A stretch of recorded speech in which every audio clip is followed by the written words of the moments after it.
this is Mary Ann coming to you today from King Shield Productions in balmy Lakeland, Florida.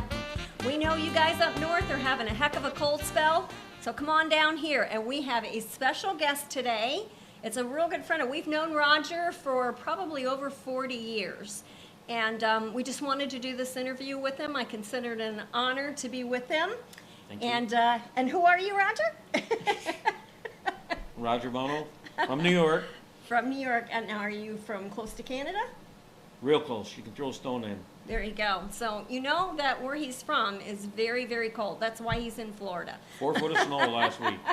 Holy mackerel. Yeah, I guess they had a whiteout, right? Yeah. Yeah, that's a lot of snow and a lot of cold. So for all you people from up north that are watching this, come on down to Florida. It's pretty nice. I got a call this morning. It's 60 there now. Oh my God, that's a heat wave for Yeah, New York. So, yeah. Snow will be gone by the time I get back. Well, that'll be good news, right? He stayed long enough to get rid of the snow. That's right. So we're gonna ask Rodger some questions about his salvation before, how he came up, and we'll just kind of follow along. Okay, so what was your background even before you got saved? Before I got saved, just went to school, played in bands, had some good times. So did you were you ever in any trouble with the law or anything like that? Not really. They never caught me. And that's probably for all of us. Some of us did get caught and some of us didn't. You're only in trouble if you get caught. If you get caught, right. So anyways, so you were into drugs or drinking, or what was the deal? I can't say I was heavy into drugs. I tried them. I didn't like anything I couldn't control, so Right. the harder drugs were out. Smoked some pot, played in the bands, did a lot of drinking. Okay. Carried on, had my Pontiac Bonneville convertible that I raced around the North Country in. Slid around the North Country on the ice is more like it. What about now, BP, we're going forward a little bit here, and we want to know what led you to, you obviously are born again, you know Jesus as your personal Savior. Yep. What led up to that? Well, I got out of the drug scene when I married my wife. Okay. She had 4 children. Okay. And can't tell the kids stay out of them if you're doing them. So Right. that ended that scene. And basically, my wife got saved and started going to the Bible studies. And her being saved, I went to a couple Bible studies, honestly, just to shut her up. Happy wife, happy life. So, There you go. and then I wound up getting saved. I went to one of the Bible studies and was coming back, and actually with your husband in the car. Yeah. And we were both seeing the Spirit of God on all the way back from Watertown into Carthage. And I could actually hear him talking to me. And we kind of looking at him, don't you hear that? Wow. And it was an amazing night. Okay, so let's get into what the Spirit of God was saying to you that only you could hear.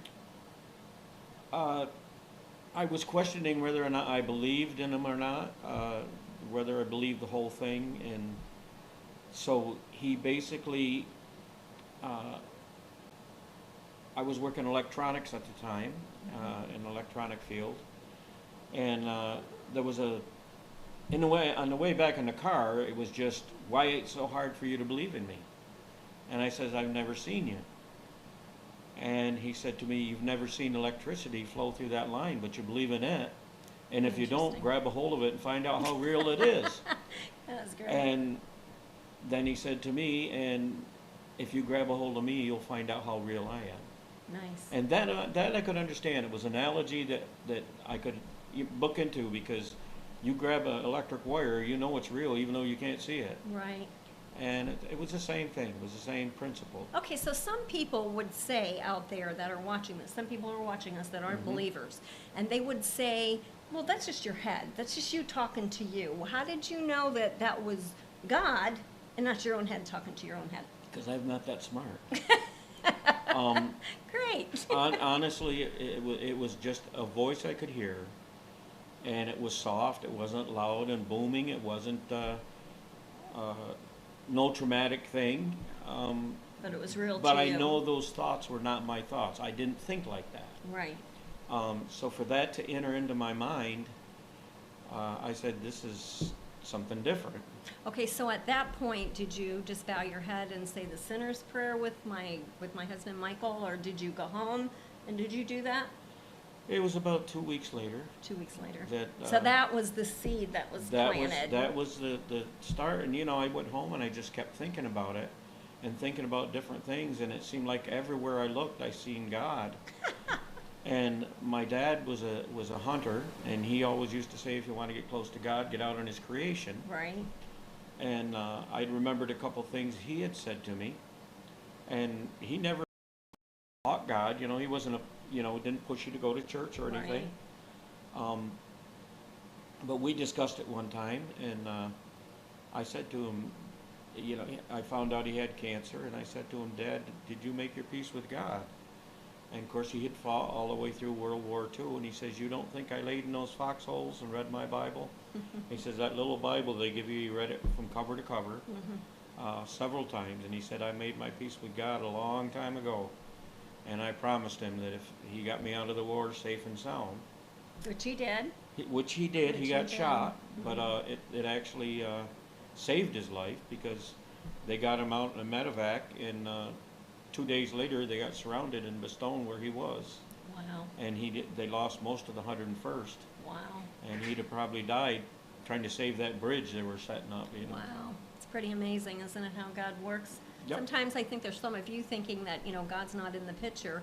It looks like some bad stuff's happening, and so you question, well, is God there? Is he real? Is he actually doing, you know, he loves me. How come this horrible stuff is happening to me? So we're going to go into some stuff that happened in Rodger's life, and we're going to go a little deeper, and we're going to discuss some of that stuff. Okay, so we're looking right here this time. Everything's just changed. Now, so you got saved 2 weeks later, and your whole life became this big fantasy life, and everything was fabulous. Oh, yeah, right. That'll be in the next show. I got challenged. Okay, so what was going on? Well, basically, we wound up going to quite a large church in Watertown, and they were putting on plays. They used to do plays, and they did one called Soldier's Song. Right. And very dramatic, and I got involved with that because they found out I had a music background. So they used me to play some of the music. They used me to run the mixing board. And I did that play, I think, for 8 years in a row. You know what? I think that's the one, wasn't that the one with the centurion and the guards? And right. That was probably, I remember that, and that was before I was saved, and that was pretty dramatic. Yeah, the centurion that actually stabbed Jesus. Right. Our daughter, Tammy, which he has a daughter named Tammy too, but our daughter Tammy, when she was at that play, she was 4 years old, and she started screaming, Mommy, you have to do something. We had to take her out of that play because it was so realistic. It was pretty lifelike. Yeah. It was a great production. Yeah, I get cold chills thinking about it. Me too. But we had, usually every time we did that play, for about 8 years, we'd have probably 100 people a night come forward. And so we run that thing 4 weeks in a row. So, you know, there was 400 or 500 people that were saved every time we put that production on. Right. So it was a good thing, you know, and I got involved with the Faith Fellowship Band. Was a band that used to travel around and do street ministry. And the pastor that was involved with that, I can remember he would get slain in the spirit, fall down on the floor or on the street, and the rest of us would have pick him up and hustle him away, finish the ministry. But he was really spirit-filled and just on fire for God, and his excitement led us to burn as well, you know. That's so nice. That's so nice. What's it say? Get on fire and just watch everything burn around you? Well, you know, if you want to get on fire for the Lord, get around other people that are on fire for the Lord. I agree. And it's infecting. Like, one person laughs and smiles, everybody starts laughing and smiles. So what happens if that's the case? Then what would be the opposite?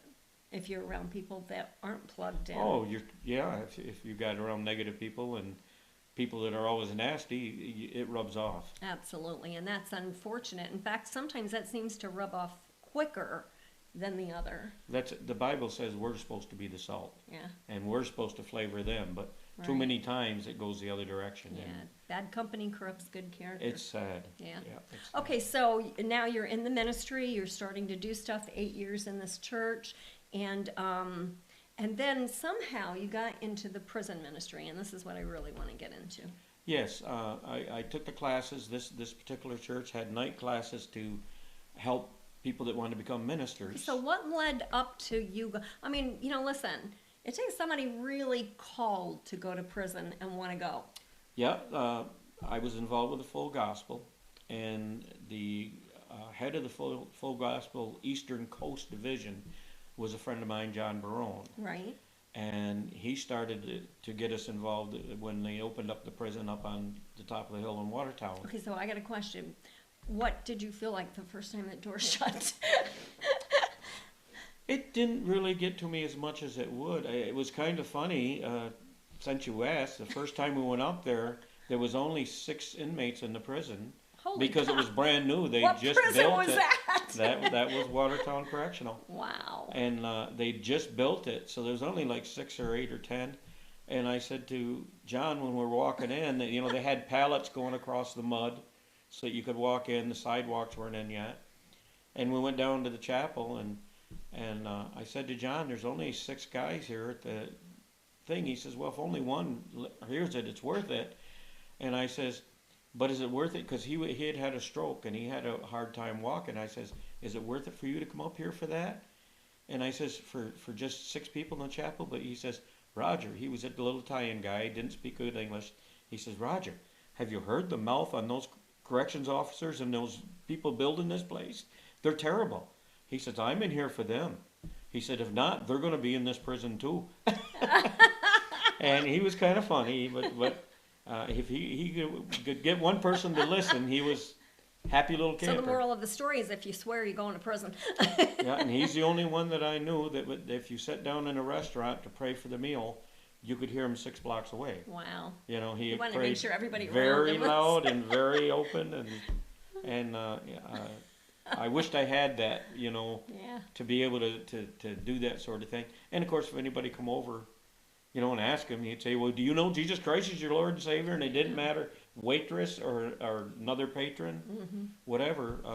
Very bold. What's really neat is that he would be willing to do and take that trip, probably hurting and not feeling bad, feeling kind of rough himself for 6 people. Yep. And still say, this is worth me doing it. And that's the difference between somebody getting paid to do a job and somebody called to do a job. Yes, and he had a wonderful testimony. The reason he had a stroke is that he was one of the test subjects for the nuclear bombs out in White Sands, New Mexico. Wow.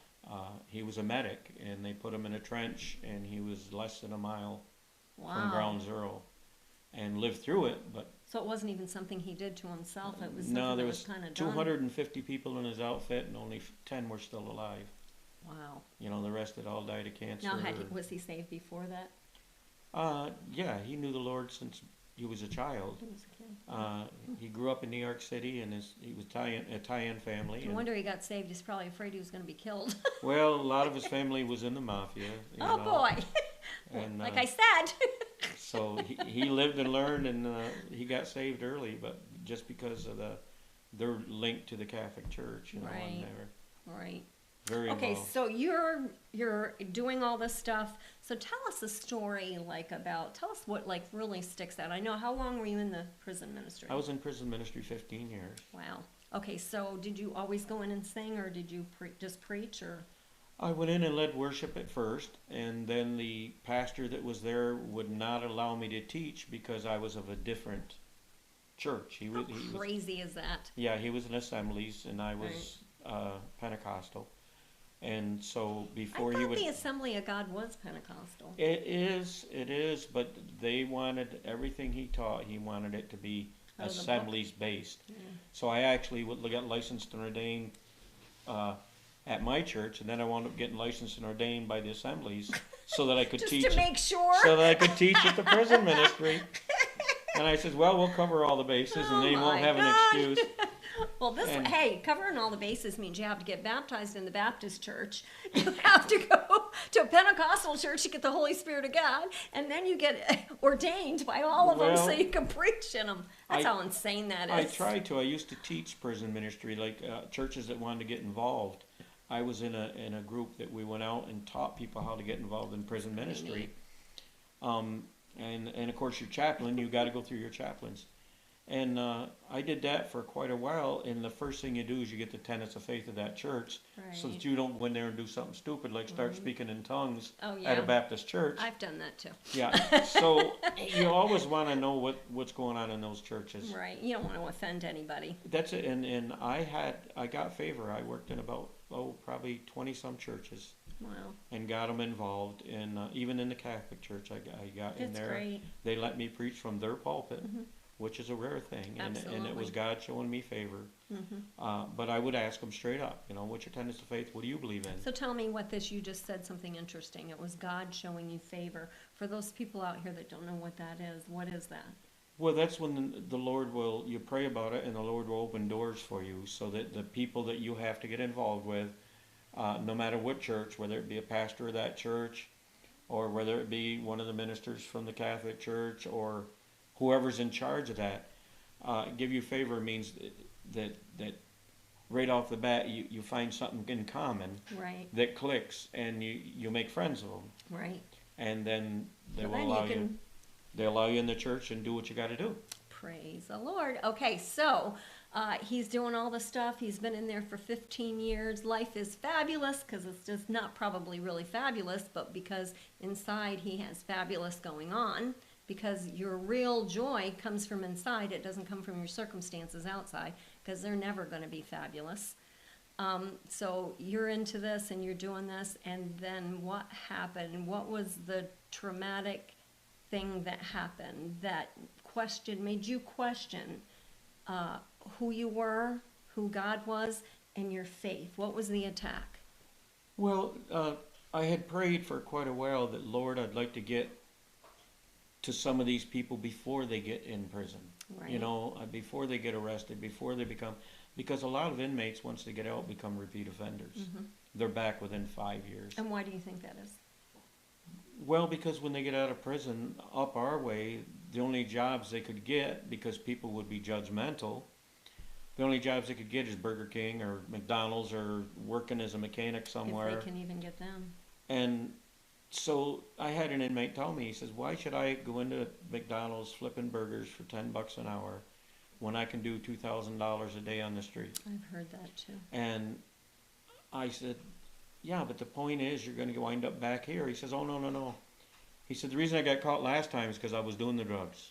This time I'm not going to do the drugs, I'm just going to sell them. Well, that's a lie. What deception? What a grand deception. Just keep doing what you're doing. Just do it a little different and you'll be okay. Isn't that just fabulous? If you're selling drugs, you're going to use drugs. Yeah. And 9 out of 10, well, not that many, but 7 out of 10 will be back within 3 to 5 years. Yeah, and eventually, if you're a big fish, they want the big fish. They don't want the little ones, so they'll bypass some of the little ones just to get to the big one. So the deception is, go ahead, you can still do wrong, nobody will catch you, or it's going to be different this time, and it never is. It's always the same outcome. That's it, and so I left that, the prison ministry. I'd prayed about it and said I'd like to get to some of these people before they're in prison. And the prison system was changing. They were setting up hub systems where you had to work in 3-4 different prisons at a time.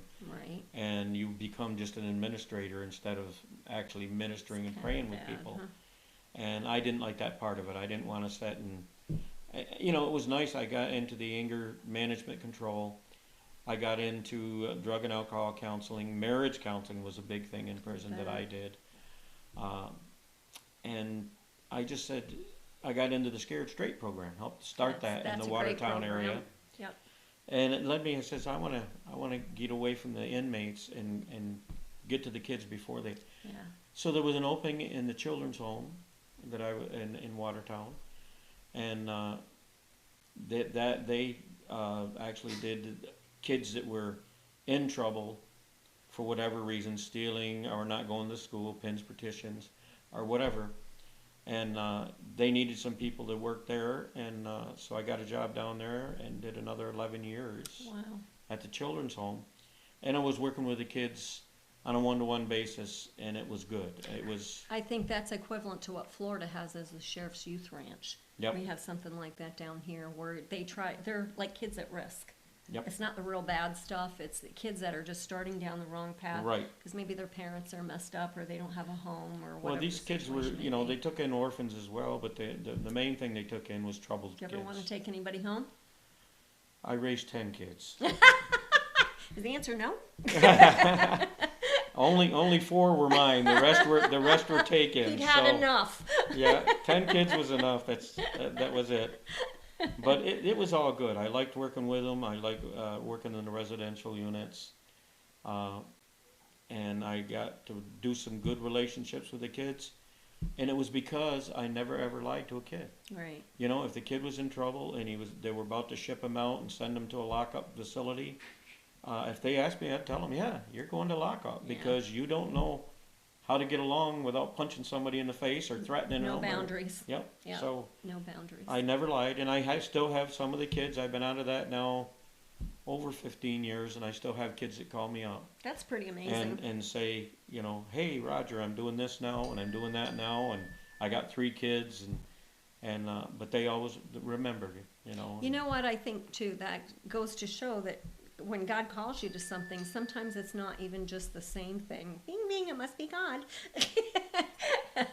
But sometimes it's not the same thing. Sometimes there's seasons of times for different things in your life. Yes. So, you know, if you have this season of your life and all of a sudden you feel in your spirit or your heart you're being called somewhere else, and you know that that's not you or bad pizza, then that's where you start Or going. bad you know? pizza. Well, you know, sometimes you get feelings or you get people Yeah. prophesying over you. God says, go to Cambodia and sell everything to me. You know, you don't want to listen to that because that's baloney. Nope. But I think sometimes with 2 or 3 witnesses, everything will be established. And sometimes you do change kind of lanes, you know. And so if you're feeling like you're lane changing and you don't want to let go of the old, I mean, I don't think he ever really let go of the old because he still probably gets to see people now, and still he can still pray for the inmates that he ministered That's to. it. People tell me my personality, I'm a pit bull, because when I sink my teeth in, I don't let go until death. Oh yeah. And that's a good analogy for me. I don't like to let go of anything.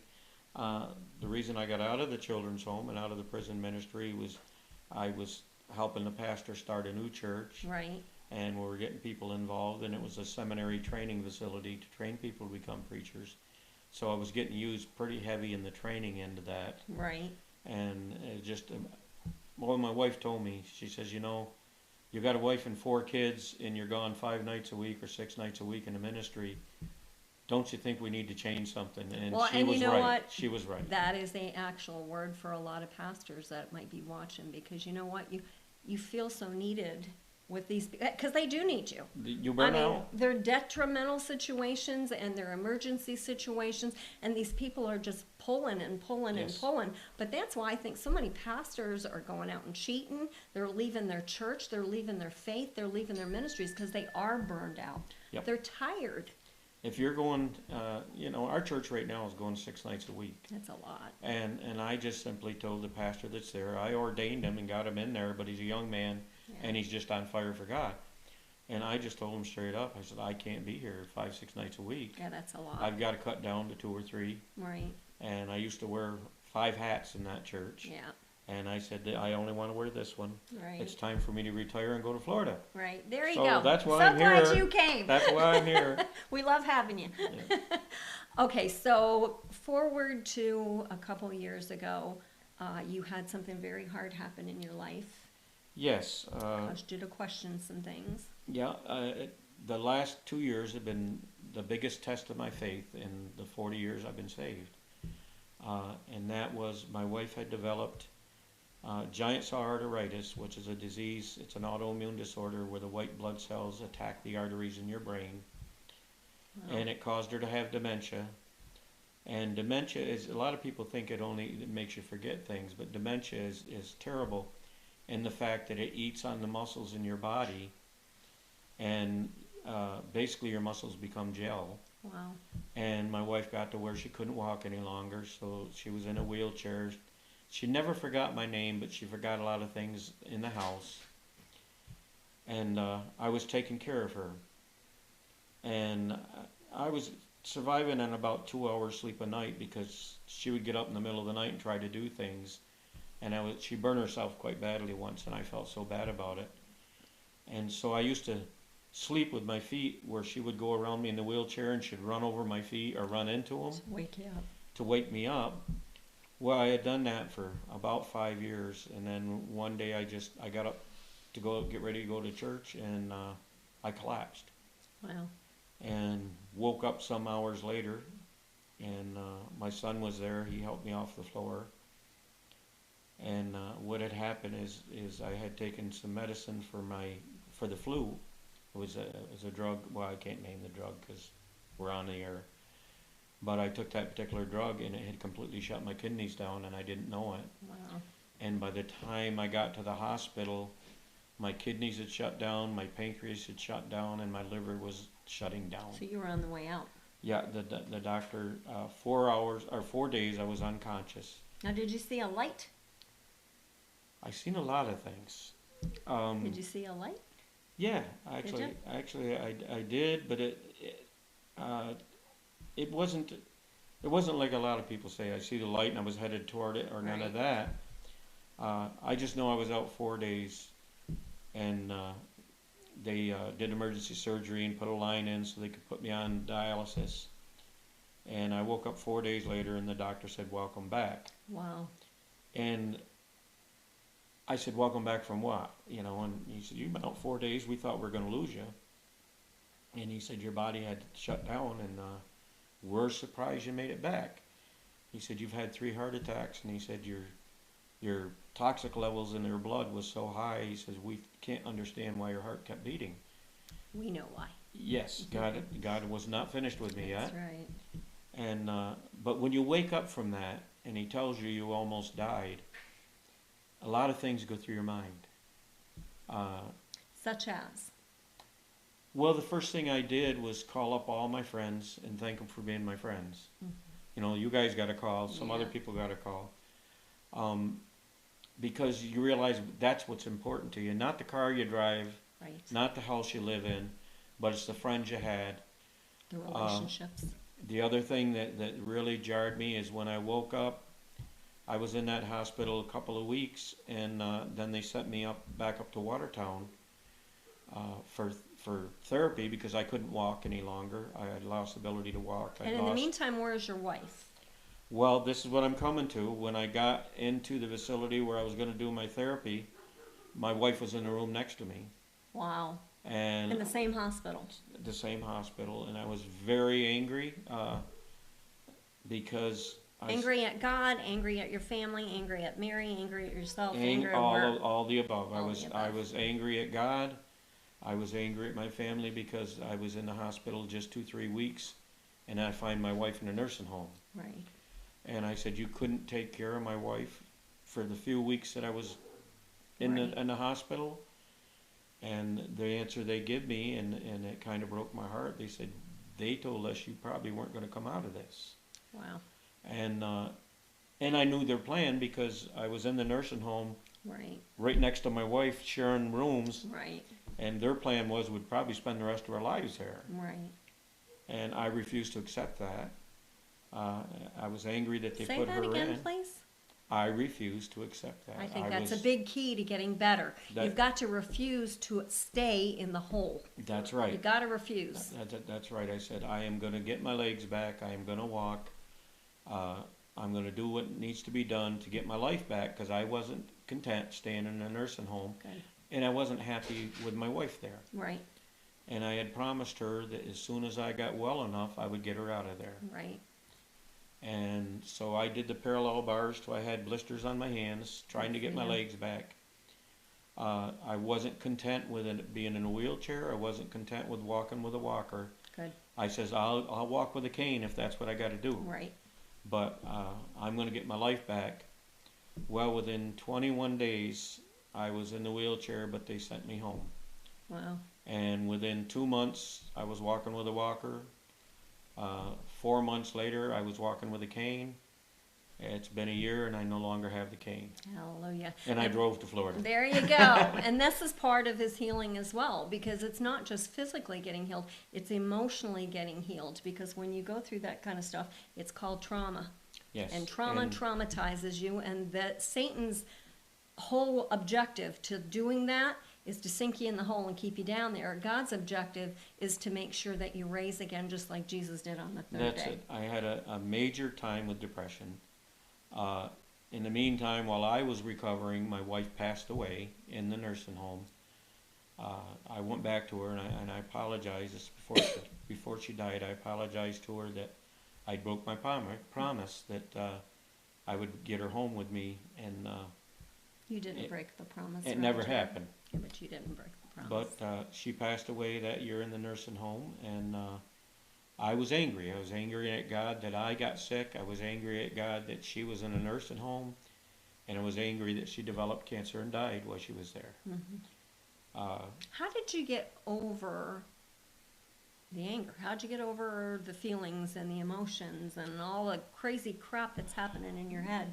Well, it was my habit to go to church every Sunday. And I got into church, and I remember the first week I went back into church that I could actually walk and get in there. And I looked over where my wife and I sat, and she wasn't there. And it just jarred me to no end that my wife wasn't sitting beside me. Yeah. And I just knelt down to God, and I said, I don't know what I'm supposed to learn from this thing. And I just in tears praying and asking God, why do we have to go through this? Because there wasn't a nicer woman in the world than my wife. Right. She was so good and so faithful. And I just couldn't understand it. And I questioned it for about 6 months. Fought the battle. And I said, you know what? I've got to come through on the other side of this. I can't let this consume my life. And you know, for those of you that are going through some real hard times and you're like right in the middle of that questioning, I heard this last night and I thought this was amazing. A TV preacher was saying this, that your trial or your tribulation that you're going through has an expiration date. I think when you're in the middle of it, you think it's never going to expire. You think you're never going to come out. You're never going to feel any different. You're always going to be in the hole and it's always going to be bad.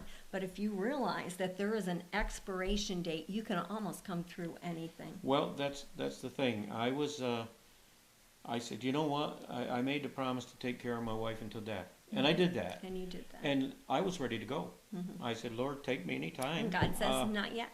Well, I was very depressed, and I shared this with my elder, and he looked right at me and he said, you know, that's stinking thinking. Mm-hmm.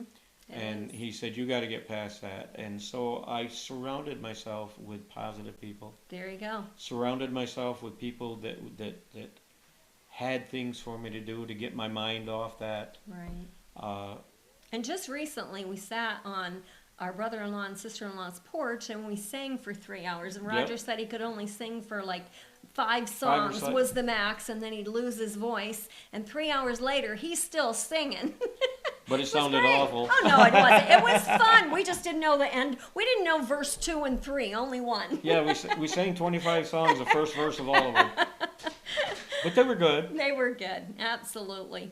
Well, so bottom line is perseverance, continuing, staying faithful, even when you don't feel like being faithful. You've got to get your mind in the proper mind frame. You can't stay on that negative stuff. And so it is a battle, right? I was on Facebook and I found a thing, and it had talked about, are you going to live in your past life with your broken dreams? There you go. Or are you going to look ahead into that? And I read it and I thought about it and I said, you know, that's right.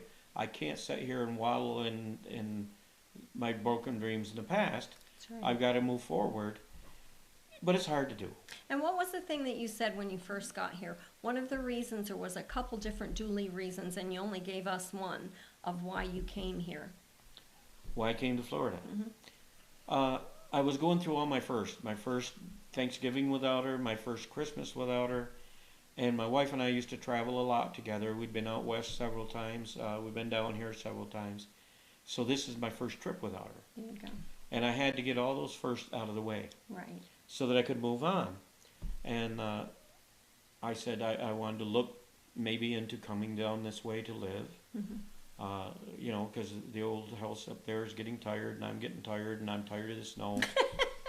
So I said, I need to get some laughter. I need to see some friends. You came to the right place. Yeah, so I come down here. We had a good time. We picked on each other. We laughed. Right. You know, you told me the story about your hissing rabbit. And, you know, it was all funny stuff. Right. And that helped me mentally. Just breaking away from the cold winter is a big thing that helped.